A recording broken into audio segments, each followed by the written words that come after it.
جب کسان ہل چلاتا ہے اور فصل پکتی ہے تو چڑیاں آ کے اس فصل کو چگ جاتی ہیں، کچھ دانے اٹھا کے لے جاتی ہیں۔ تو روایت میں آتا ہے کہ وہ اٹھائے ہوئے جو دانے چڑیاں لے گئی ہیں، اللہ ان کو بھی اس کسان کے نامہ اعمال میں صدقے کے ثواب میں لکھتا ہے۔ تو یہ دین ہے ہمارا۔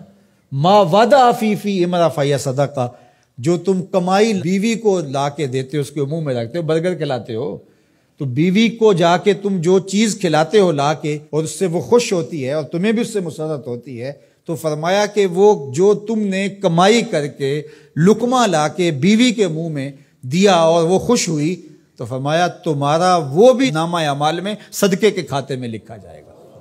تمہارا دین تو کتنا آسان دین ہے، تمہارا دین تو اتنا اچھا دین ہے۔ صرف یہ ہے کہ نیت کے فرق سے میں نے کہا چور اور چوکیدار بنتا ہے، اس نیت کے قبلے کو درست کرنا ہے، اس لیے اس کو ثلث دین کہا گیا ہے، انما الاعمال بالنیات۔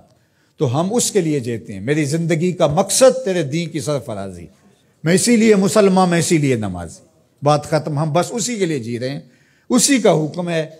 اپنی اولاد کی اچھی تربیت کرو، ان کو دین کے سپاہی بنانا ہے، اس کو اللہ کے مطیع اور فرما بردار بندے بنانا ہے۔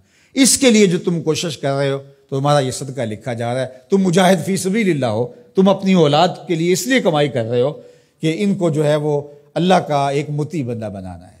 تم اپنے ہمسایوں کے ساتھ اس لیے سلوک کر رہے ہو کہ ہمسائے ہیں اور اللہ رسول کا حکم ہے اور میں نے ہمسایوں کے ساتھ اچھا سلوک کرنا ہے۔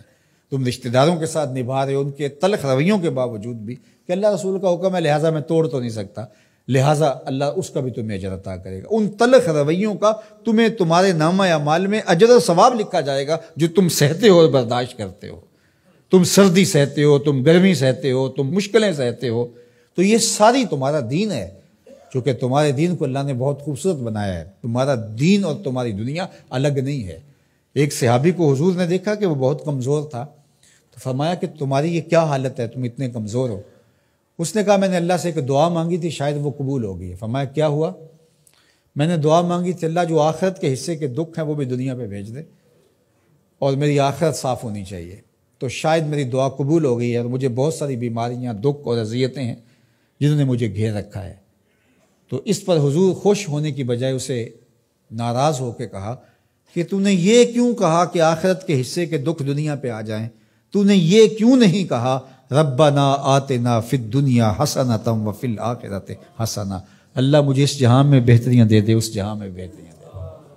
تو یہ زندگی اچھی جئیں، اچھی سواری، اچھی بیوی اور کشادہ مکان انسان کی خوش قسمتی سے، مسلمان کی، مومن کی خوش قسمتی سے بتایا گیا ہے۔ اچھا اللہ آپ کو گھر دے، اس میں آسودہ رہیں، اللہ آپ کو اچھی فرما بردار نیک صالحہ بیوی دے، بہت اچھی بات ہے، اللہ آپ کو اچھی گاڑی دے دے، تو اس میں کوئی گناہ نہیں ہے، کوئی برائی نہیں ہے، اچھی بات ہے۔ یہ نہیں ہے کہ دین یہ ہے کہ آپ اپنے تن کے کپڑے بھی اتار کے پھینک دیں اور سردی میں ننگے ہو کے بیٹھ جائیں، یہ کوئی دین ہے، یہ نہیں ہے۔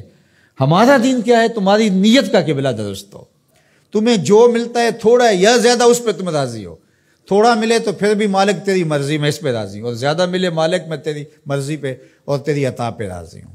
تھوڑا ملے تو صبر کرے، زیادہ ملے تو بانٹنا شروع کر دے، بات ختم ہو گئی۔